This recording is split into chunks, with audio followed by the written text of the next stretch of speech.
Okay, so hey everybody, it's Brad And I'm Christa. with Big Family Homestead. And why are we coming to you in the dark? Because it is dark. It is dark. It's actually a lot lighter out than it was a little bit ago, Yeah. but we've been getting a lot of snow. Mm-hmm. And A lot of ice. yeah, and if you know about that, if you live especially, there's Brutus. Hi, Brutus.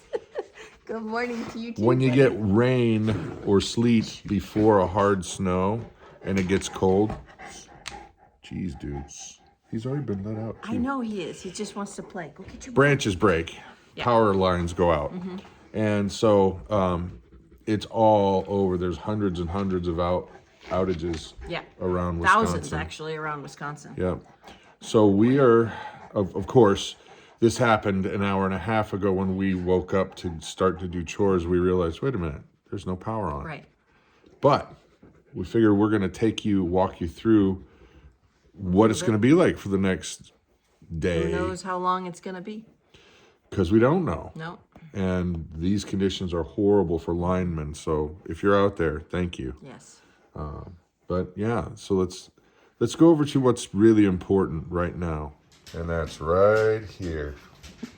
And right Mom's there. got tea. The percolator is not yet going, but will be soon. I can't wait. Well, I don't know if the camera will adjust. Let's see. Let's walk over here. Look at how gorgeous this is, guys. Look at that. I'm going to show you some images a little bit later, but now the big reason why, back into the darkness, the big reason why it's, why that is not, well, that's the most important thing, is because we have been prepared for stuff like this. Exactly. And, you know, we're not preparing for the end of the world. We're preparing for winter. Today.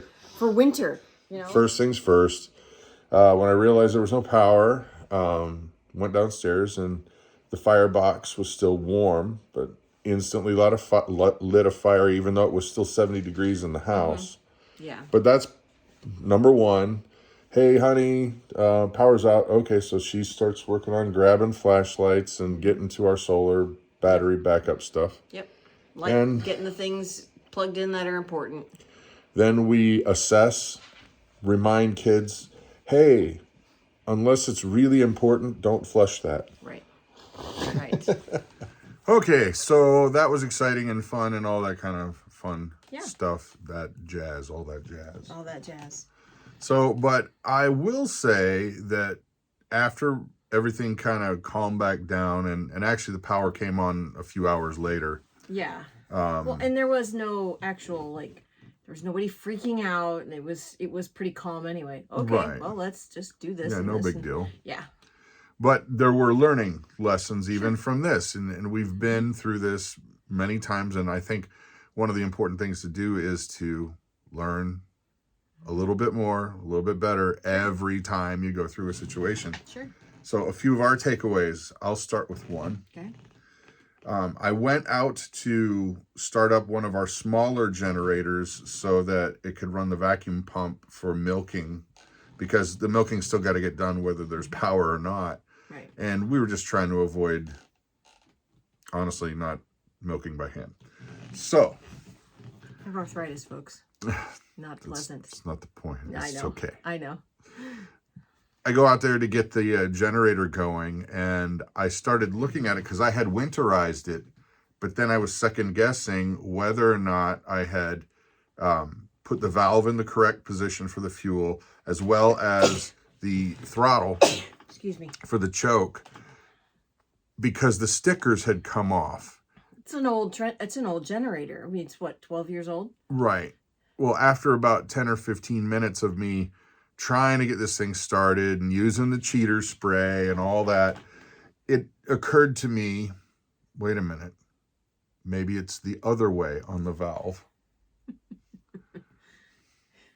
And it was. Yeah. It was a duh moment, but my lesson here, you learn it too. If you've got the same kind of situation, get a Sharpie, draw right on the frame of the generator. Or duct tape or something. Yeah. Anything. That would have saved me a lot of time, but I guess lesson learned. Yeah. So another one though was water. Yeah. Yep. I mean, we have water everywhere. I mean, we got what, a foot of snow yesterday? A lot. And so we can go out and gather snow, not a problem. Melt it on the propane. We have propane stoves, and then filter it. But it's just not easy to get to. It's not. I mean, it's not. It was not easily accessible. I mean, yeah, that's the thing. So we do have some water inside the house, and we have what, I don't know, 4 or 5 gallons. No, I think we've got like 10 gallons inside. Yeah.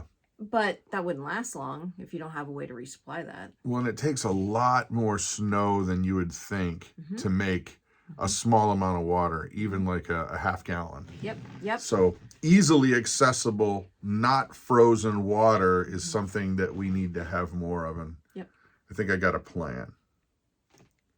Plans. I think I got I want to get a 275 gallon tote that's brand new. Not one of these ones that you can buy cheap. Yeah, one that's never been used. No that's chemicals. Food grade, yeah. Yeah.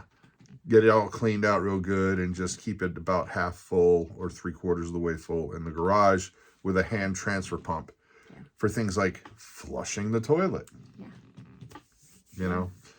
It's one of those things where, yeah, you could go get the water. Sure. But this is a heck of a lot easier and would not cost that much.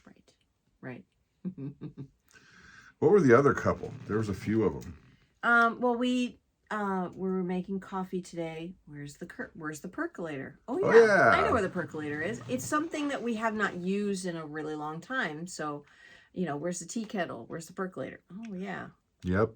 Where's that? So, and the other thing. Okay, so our basement is darker than dark when the power's out downstairs. Yep. And so we have, it's a finished basement, but it's still very dark when there's no power. So we have to make sure that the kids have a flashlight, when they're getting up in the middle of the night. And Grace didn't have one. She had this little, I think it was a little book light or something. Yeah. I don't know, but she started to slip down the stairs as she was going down the stairs. So she's fine. She didn't get hurt, but it's one of those things. Okay, everybody's got to keep a flashlight on their night table, right next to their bed. So. Yep. And I would say the more the better when it comes to rechargeable flashlights. Yes. Because it's always going to be that one person that, oh, I thought I put it back. Right. And I didn't. Right. And with kids in the house, it's inevitably flashlights grow legs. They migrate. Sure. Oh, sure. We have one general area for all of our rechargeable buttons. And then we've got some in specific spots downstairs, but it's getting to that specific spot. So. Well, and another goofy thing, this is just kind of a goofy thing that hopefully this doesn't sound gross to you guys, but when you're used to getting up in the morning and taking a shower and, you kind of helps you to wake up and gets rid of all the funk and the fog and all that kind of stuff, right? Well, it might not be a bad idea to have some kind of like body wipes on hand, if just so that you can at least kind of freshen up a little bit, because if you're going to have to deal with power being out for several hours or days, that might be the kind of thing you would just go, thank you, Jesus. Well, I mean, you can use a rag and just get it a little bit wet and just... You could. I'm just saying stuff that might have anti-funkify in it. It's called soap. No, I remember one place, was it in Indiana? We had to take bucket showers. That was not fun. And so we have our bucket of hot water and we go stand in the shower. We get that wash rag and we clean all the, and then rinse off. It most certainly, it's chilly. It puts a pep in your step. Sure does. That's one way to wake you up.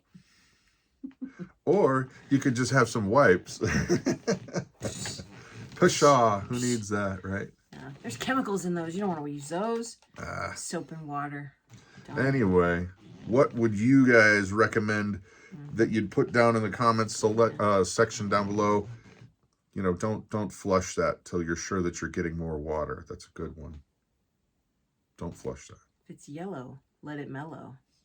If it's brown, flush it down. Yeah.